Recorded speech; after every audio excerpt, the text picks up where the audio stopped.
be. As in, nakaka-win down.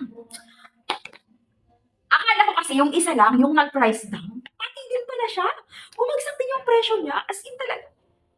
Naka-discount sale na rin siya, be. As in, etong appearance na to.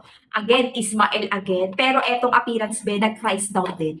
Oh, sabihin na natin gaya-gaya siya, hindi siya magpapahuli. Alam nyo naman, ang quality at performance ng hawak-hawak ko na to, ha. Dual time to, pero pure stainless steel yan. At may pa-backlight effect pa. Pang lalaking panlalaki, eto yan, oh. Oh, di ba, Bebs? Nag-discount talaga sila as in, humato talaga ng price down. Eto pang isa. Alam niyo naman na may box na kasama, napakaganda yung box niya, di ba? Tapos eto yung isa. Grabe, be! Ay, naku, sobrang naka-discount sale talaga siya. Ayan yan. Oo, di ba? Ayan yan. Hala, ang gaganda ng mga product natin ngayon. Tapos sobrang baba pa. Waterproof sila lahat. Dual time, digital and analog, naka-discount price. Bilisan nyo. May mga magagandang box na lagayan, kaya panalong panalo talaga.